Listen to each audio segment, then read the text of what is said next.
Today I am going to start with chapter 14, which is learning to swim.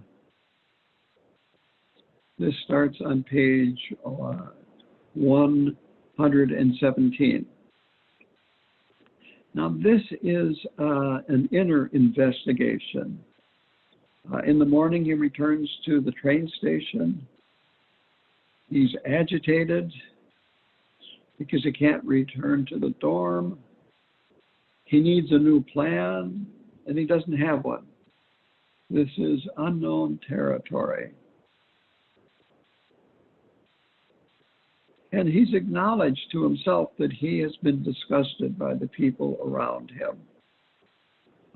And especially, he's been ashamed of his disgust.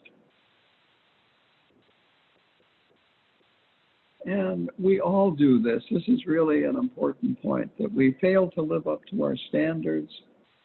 We think that we are supposed to be perfect, and then we develop all kinds of negative thoughts about ourselves. I call this the inner critic.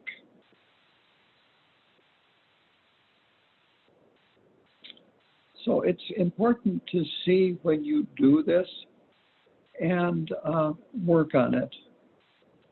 When this has happened, this is an indication that you've got some work to do. So he contemplates his judgments of others in the past few days, and, quote, I could not completely know in my body and my mind their own longing for happiness until I could acknowledge my own. And he sees that he is continually seeking happiness.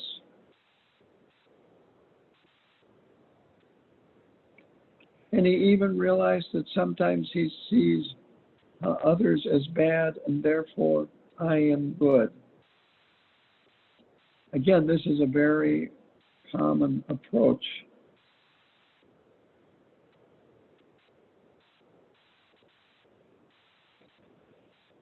So this is what he calls a sane intention with unskillful means, that we're pushing the negativity out onto others. We're projecting our own negativity onto others. So he kind of comes to the conclusion that he's not quite ready to swim in this rough surf. He's got work to do. So he does a short contemplation on impermanence that he learned as a child. He loved the changing seasons and the flowers in the garden. And one year, there were these two very large dahlia flowers that he really thought were beautiful. And then a late frost came and killed them and all the other plants. Now, I don't know how old he was at this age, at this experience, but he said he sobbed uncontrollably. And of course, the lesson that his father taught him was that because of impermanence, there will be new plants and flowers.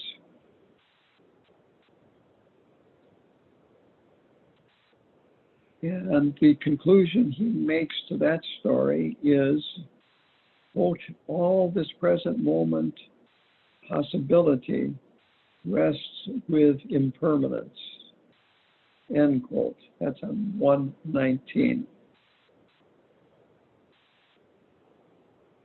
So he reminisces or reflects that since leaving Tergar, his home monastery, that it has been a process of change and transformation, and that the seeds of regeneration have sprouted.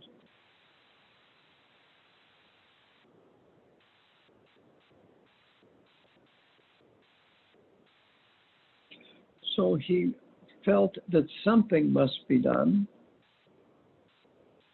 to help remedy this projection of negativity on others.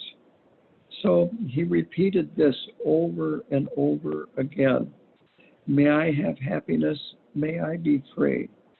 May I have happiness, may I be free. May I have happiness, may I be free. Now this sounds selfish and egotistical, but the point that he is making is if you can't love yourself, you can't love others.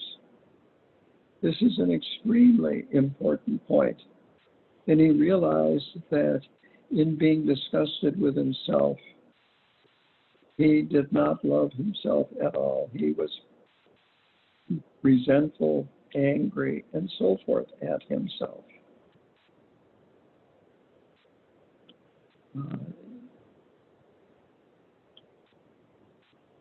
So, may I be free means to be free of suffering of samsara. That's my interpretation. It could also mean perhaps being free of confusion.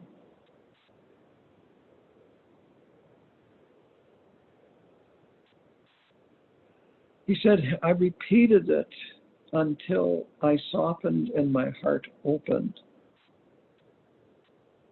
Then he admits he cried with appreciation.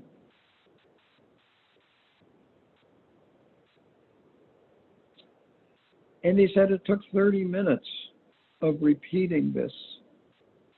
May I be happy, may I be free, before he felt he could extend this to others, before his relationship with himself was stable enough for him to extend this wish to others.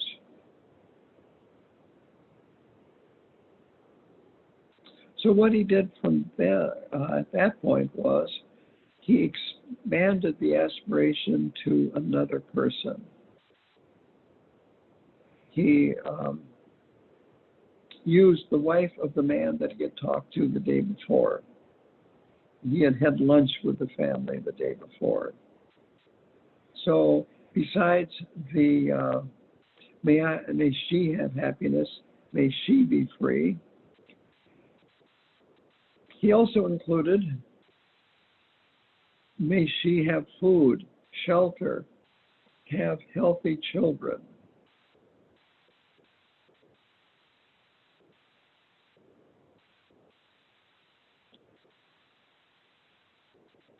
And with doing this, compassion arose with his empathy for her.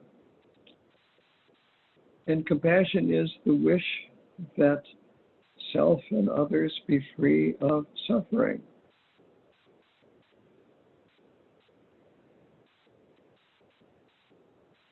So he found that there were similarities, that, quote, we lived in the mutual, boundless environment of unconditional love and awareness.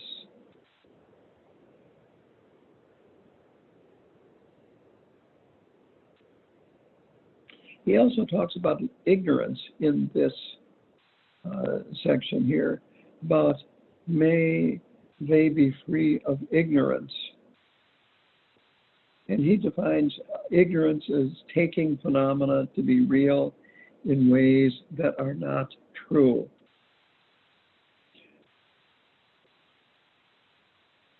He was not thinking of being free of poverty and homelessness, or being free of poverty and homelessness. So he kept his focus on her until he knew that he loved her unconditionally. Then he expanded to her family, then all people in the station, then all people on the train from Gaia that he had traveled with a few days earlier. Then the whole world, including animals, rats, insects, and so forth. They all want happiness.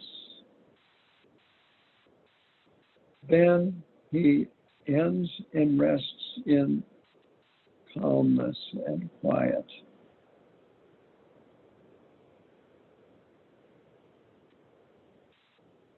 He goes back to the swimmer and the wave metaphor. And he said that a good swimmer is fearless in the water, but also welcomes rough water as a challenge. And he says to himself, yes, I can do this.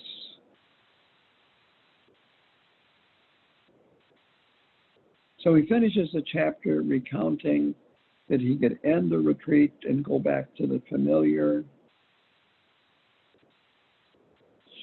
He can direct his future and he can learn to swim with the waves. He also says that it is his karma that has gotten him this far. It's not an accident. It is because of things that he has done previously in his present life and also in his past lives. Now the next section is chapter 15, Memento Mori, starting on page 122. And this section contains observations, teachings, inner conflicts, and contemplation on the life of the Buddha, and a new direction for him. So he's in the Varanasi train station. No more nights. He must move on. He doesn't yet have a fixed idea of where he is going to move on.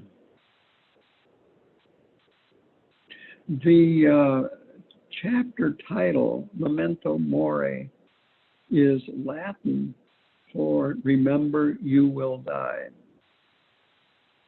And he brings that up because of a story he heard from a man who was stranded in the Alps during a snowstorm and ended up spending a night in a Catholic monastery. And every hour a monk would, and it would be the same monk, would knock on everyone's door, one door at a time, and say this: remember you will die. Remember impermanence.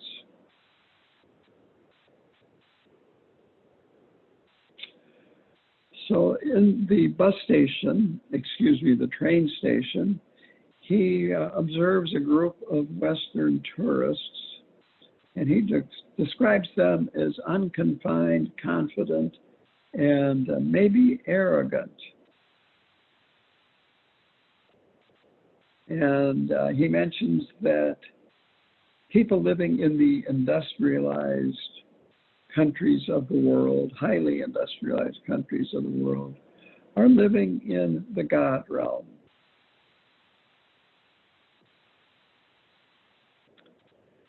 And that's how we saw these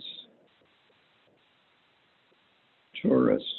He said that, of course, they are tourists. They will go to the Ghats. They will see bodies being cremated. They will smell the burning flesh, and hopefully understand impermanence and their own mortality. He says he hopes that they will take some of this wisdom back home and share it with others. So this is a connection with the title of the book.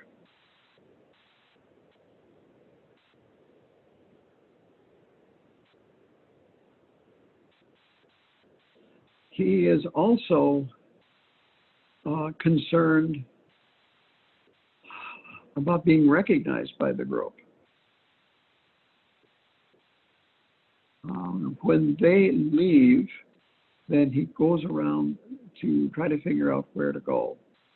Buys an Indian guidebook and starts to read it. And I just got an email from Pat, and I'm going to take a break here and look at the email and see if I can help.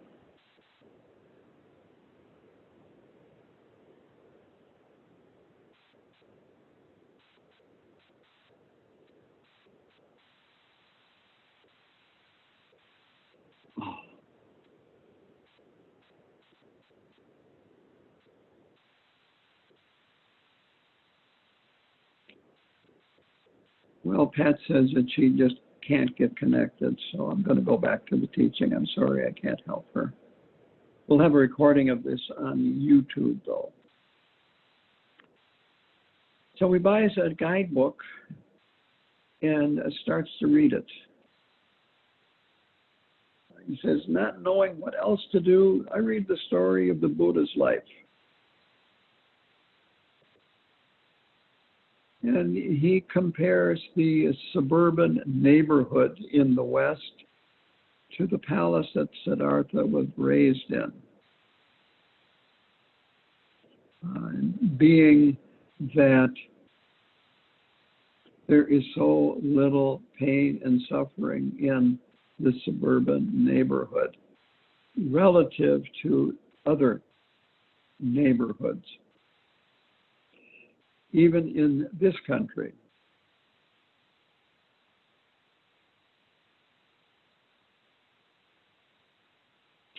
So Varanasi is an excellent place, he felt, to learn about sickness, old age, and death. Just like the city that the Buddha went out into 4 times before he left the palace and got on the path that led to enlightenment.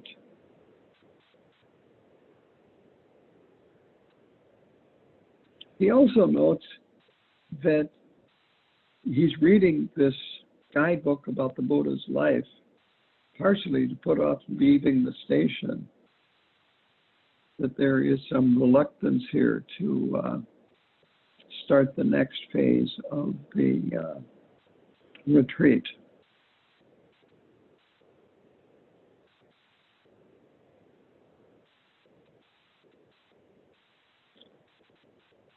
So to continue, he said that the Buddha saw that the grasping mind is the problem.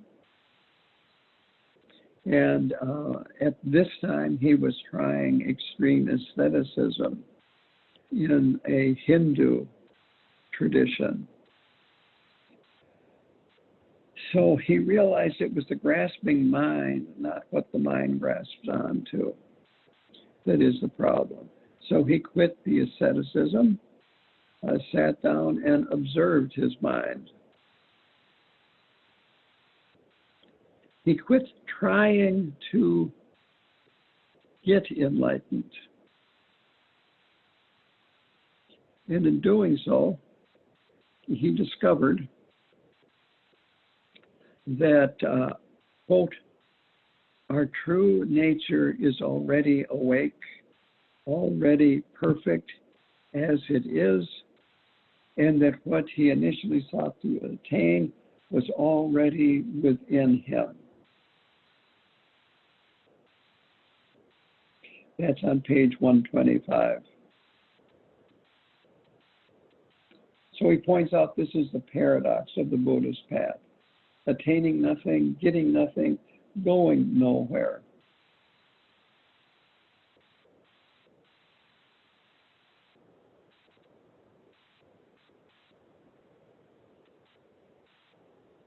So the next is his discussion of the truth of suffering. And he said that the discussion in the book of the truth of suffering is incomplete. And he also says that it's frequently incomplete when it's repeated other places, whether it be by people that are familiar with Buddhism or just know a little bit about Buddhism, and so forth. He says the first noble truth is the truth of suffering, and it is where does suffering arise from?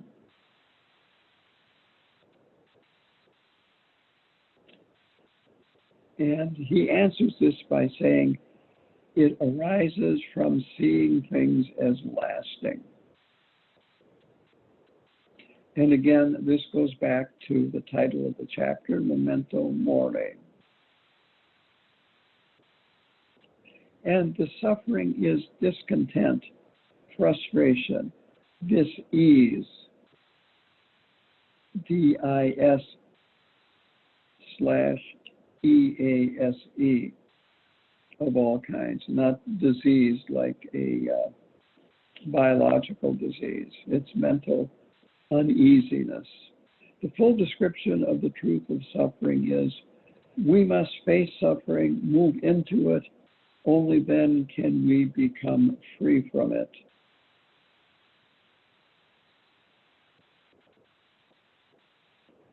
In a nutshell, he says we must face our inner demons, which are fear of change and death, our rage, our jealousy. This is not a complete list, of course. We all have inner demons, and we need to face them if we are to become free of them. Meaning, if we are going to relinquish letting them control us. Then he says, I realized I was reverting to my role as a teacher and admits that if I knew where to go, I might move. So he then buys a train ticket that will help him get to Kushinagar, which is the site where the Buddha passed into paranirvana.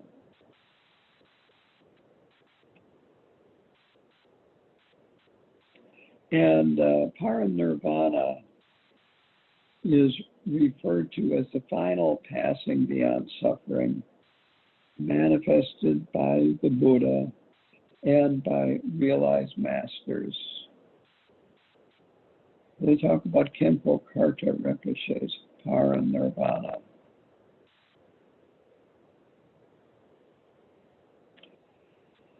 So he digresses into a contemplation about who am I?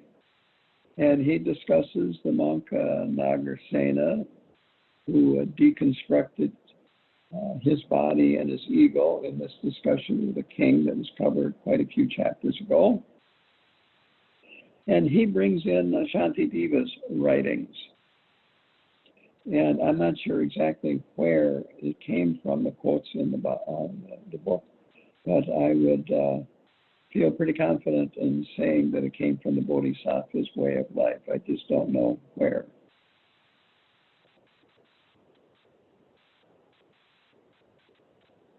So it finishes up by saying, since no self or I exists at all, what is left for fears to terrify? This is on page 128, and this is a quote from Shantideva. So he recognizes that he had been stressed out and suffered since leaving Tergar. And he kind of answers this quote of Shantideva's by saying, quote, this I that cannot be found, that is as essentially transparent and fluid as water, can still get so hurt. So basically what he is asking here is, who am I? And he still hasn't answered that. He still doesn't have an answer for this yet. So is the problem external or internal? He discusses conventional thinking, of course, is that it is external, that the world is full of problems and problem people that need to change before I can be happy. And he again compares modern industrial countries to a God realm, that they are filled with so much pleasure, convenience, comfort. And he observes that there seems to be more discontent and unhappiness in these industrialized, highly developed countries than in the developing countries. And I've seen this too. I have a friend of mine that moved from here to Ecuador, and he's fluent in Spanish and knows lots of Ecuadorians. And he says so many of them ask him about immigrating to the United States, thinking that they will be happier if they move to the United States. And he tells them, you're going to be happier here in Ecuador. You may not have the modern conveniences as many as in the United States, but happiness does not follow all the modern conveniences.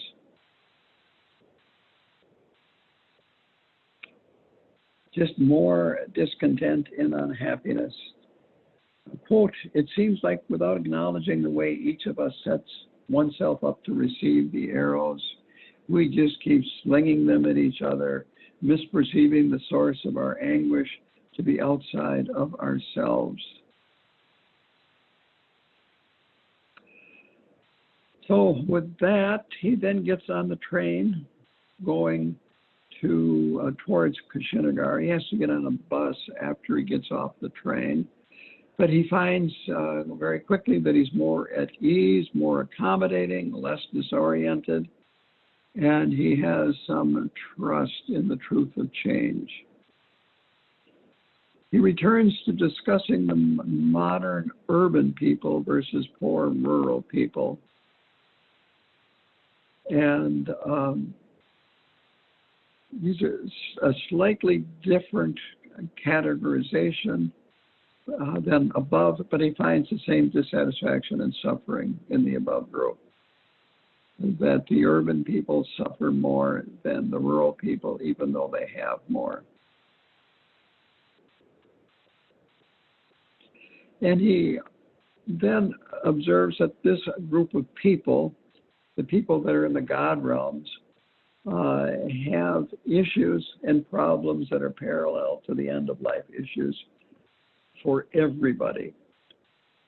Quote, an inability to accept impermanence, grasping at to what is not available, and not being able to let go. That's on page 129. So that's, he feels that materialism reinforces fear of death and denial. My own experience is that with the materialism, there's nothing spiritual there underneath it to use as a base, as a place of understanding and so forth, and that dying, it just negates everything. So on the train, he reflects how the previous generations of teachers, Tibetan teachers, were busy reestablishing monasteries, centers, helping refugees, and so forth, and could not do these extended retreats. And I'm sure he's also talking about not necessarily just wandering retreats, but just individual long retreats. And he was grateful and thankful to the previous generation for their efforts that allowed him to take this time off and do this retreat. Finally, he's still having moments of doubt and darkness, so he recalls stories of past masters to help him buoy his spirits and give him courage. And he tells a story about Patro Rinpoche, who lived in the 19th century, and a gold coin. And put it succinctly, the gold coin, a valuable gold coin, a large gold coin, was offered to Patro, and he did not want to take it, and the person that offered to him did not want to give it back. And so eventually they decided to just leave it on a rock and leave. And so there was one monk there that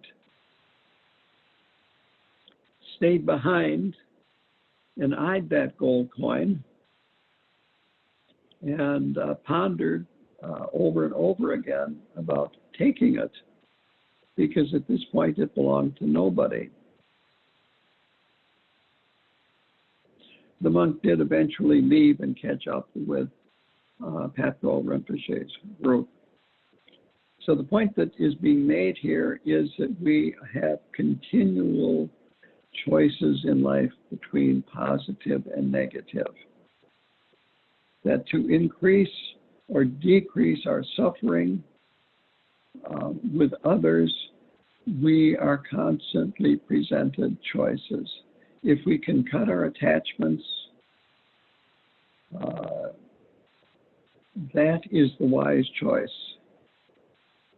But there will always be something pulling you in the other direction, pulling you towards suffering.